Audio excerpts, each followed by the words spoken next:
Hello guys, welcome back to another book video. The title of this book is The Tale of Benjamin Bunny, Beatrix Potter, and then the third book of the Peter Rabbit Library. Meet you there! The Tale of Benjamin Bunny by Beatrix Potter.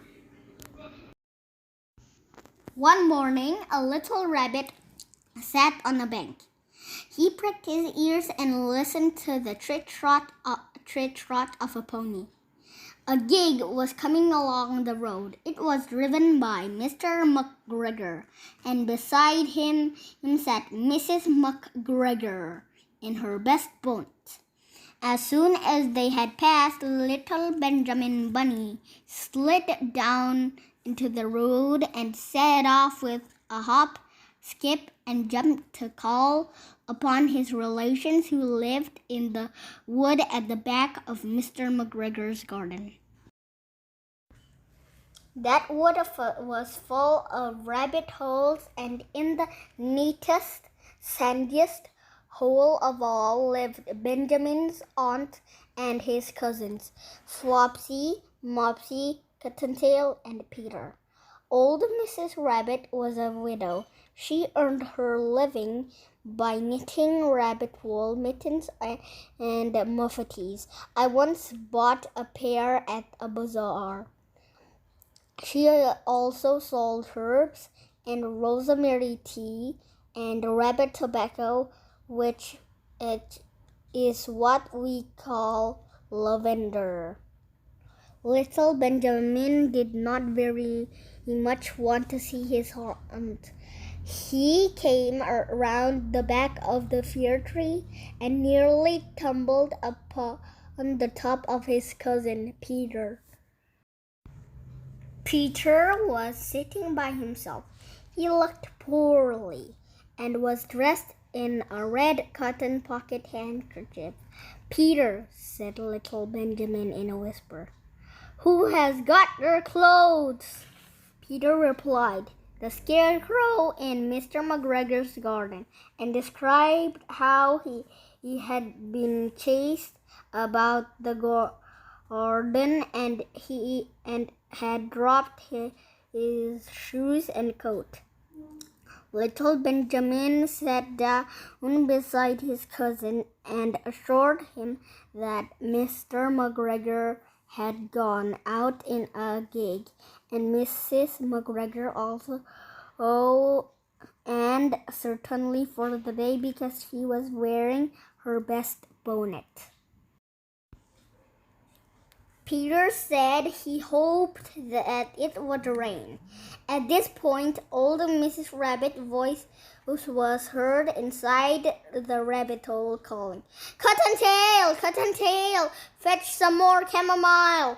Peter said he thought he might feel better if he went for a walk. They went away hand in hand and got upon the flat top of the wall at the bottom of the wood. From here, they looked down into Mr. McGregor's garden. Peter's coat and shoes were plainly to be seen upon the scarecrow, topped with an old tam-o'-shanter of Mr. McGregor's. Little Benjamin said, "It spoils people's clothes to squeeze under a grate. The proper way to get in is to climb down a pear tree." Peter fell down head first, but it was of no consequence, as the bed below was newly racked and quite soft. It had been sown with lettuces. They left a great many odd little footmarks all over the bed, especially little Benjamin, who was wearing clogs. Little Benjamin said that the first thing to be done was to get back Peter's clothes, in order that they might be able to use the pocket handkerchief. They took them off the scarecrow. There had been rain during the night. There was water in the shoes, and the coat was somewhat shrunk. Benjamin tried on the tam o' shanter, but it was too big for him. Then he suggested that they should fill the pocket handkerchief with onions as a little present for his aunt. Peter did not seem to be enjoying himself. He kept hearing noises. Benjamin, on the contrary, was perfectly at home and ate a lettuce leaf. He said that he was in the habit of coming to the garden with his father to get lettuces for their Sunday dinner. The name of little Benjamin's papa was old Mr. Benjamin Bunny. The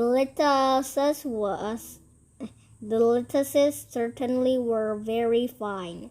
Peter did not eat anything. He said he should like to go home. Presently, he had dropped half of the onions.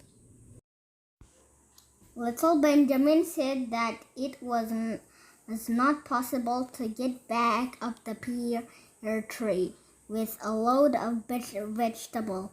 He led the way boldly towards the other end of the garden. They went along a little walk on planks under a sunny red brick wall. The mice sat on their doorsteps cracking cherry stones. They waked up Peter Rabbit and little Benjamin Bunny. Presently, Peter let the pocket handkerchief go again. They got mops, flower pots, and frames and tubes. Peter heard noises worse than ever. His eyes were as big as lollipops.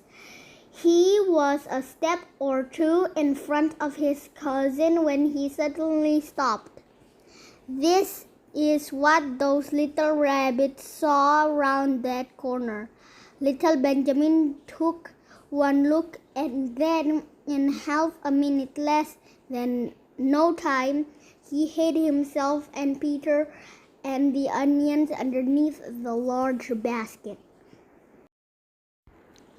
The cat got up and stretched herself and came and sniffed at the basket. Perhaps she liked the smell of onions.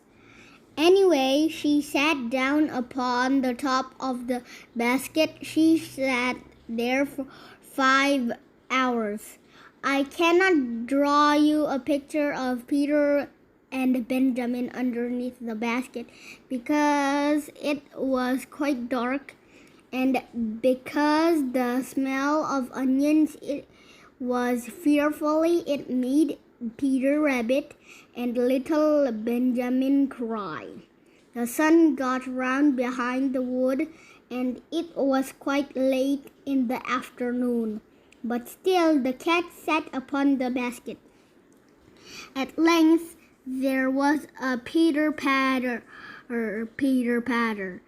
and some bits of mortar fell from the wall above. The cat looked up and saw old Mr. Benjamin Bunny prancing along the top of the wall of the upper terrace.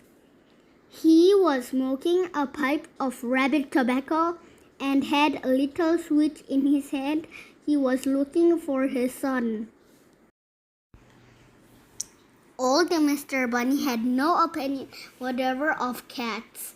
He took a tremendous jump off the top of the wall onto the top of the cat and cuffed it off the basket and kicked it into the greenhouse, scratching off a handful of fur. The cat was too much surprised to scratch back. When old Mr. Bunny had driven the cat into the greenhouse, he locked the door. He came back to the basket and took out his son Benjamin by the ears and whipped him with a little switch.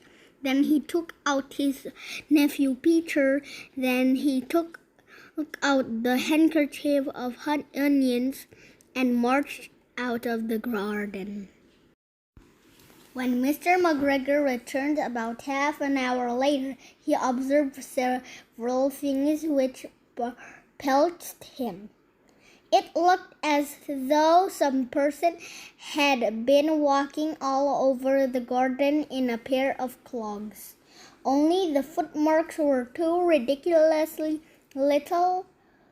Also, he could not understand how the cat could have managed to shut herself up inside the greenhouse, locking the door upon the outside. When Peter got home, his mom forgave him because she was so glad to see that he had found his shoes and coat. Cottontail and Peter folded up the pocket handkerchief, and old Mrs. Rabbit strung up the onions and hung them from the kitchen ceiling with the bunches of herbs and the rabbit tobacco. Thank you for reading with me, guys. Bye!